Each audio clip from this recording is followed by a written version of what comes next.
According to the Akashic Records, is Chinese Hanzi similar to hieroglyphs? And if so, how does the mind of somebody who learns language in that way differ than somebody who learns language in an alphabetical style? Please give us a breakdown. According to the Akashic Records, Chinese Hanzi is spiritually and energetically similar to hieroglyphs, though they originate from different cultural lineages. Both are pictographic symbolic languages, meaning they don't just represent sounds, they carry multi-layered energetic meaning, archetypal resonance, and metaphysical codes. Here's a full breakdown of how and why this matters. 1. Energetic nature of Hanzi and hieroglyphs. Unlike alphabetic systems like English or Latin that break sound into linear phonetic symbols, Hanzi, Chinese characters, and hieroglyphs are rooted in the visual symbolic encoding of reality.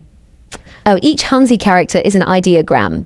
It holds meaning through form, often combining root components called radicals that symbolize natural elements, body parts, actions, or cosmic principles. Similarly, Egyptian hieroglyphs are visual codes representing sacred animals, forces, deities, and cosmic actions. From the Akashic view, both systems act as dimensional portals, not just language, but energetic blueprints. To write or read these systems is to interact with frequency, not just information. 2. Effect on consciousness. Symbolic versus alphabetic thinking.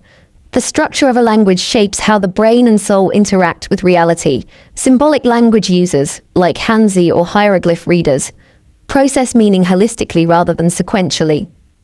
Use both hemispheres of the brain simultaneously. Visual, intuitive, and emotional centers work alongside logic. Tend to have stronger spatial awareness, dream recall, and intuitive perception because the mind is trained to see patterns rather than isolate sounds.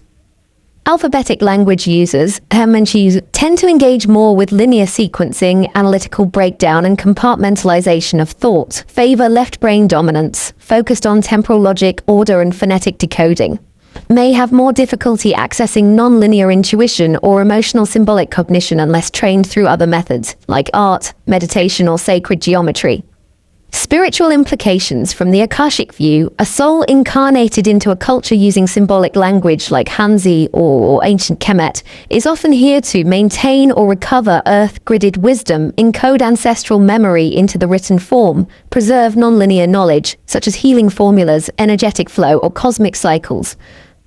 In contrast, alphabetic systems often serve to build mental clarity and structure, separate sound from symbol, which can help with technological development, but may disconnect from spiritual depth if not balanced. That's why sacred writing in symbolic cultures was a spiritual art.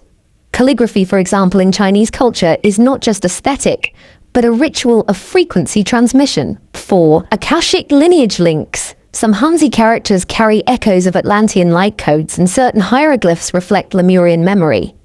While these systems are culturally different, their energetic purpose overlaps to bridge seen and unseen worlds. Many ancient souls reincarnating today who feel drawn to both Egypt and East Asia often carry soul memory of being scribes, grid keepers, or priestly translators of energetic language, using symbols to stabilize frequency on Earth. Summary, yes, Hanzi is spiritually similar to hieroglyphs. Both are multidimensional symbol systems, encode meaning through form and frequency, not just sound. Activate holistic, non-linear, intuitive cognition, serve as energetic bridges between spiritual realms and earthly consciousness, and the mind shaped by symbolic language becomes more fluid, more intuitive, and more attuned to subtle frequencies, while alphabetic language tends to sharpen linear logic and verbal expression.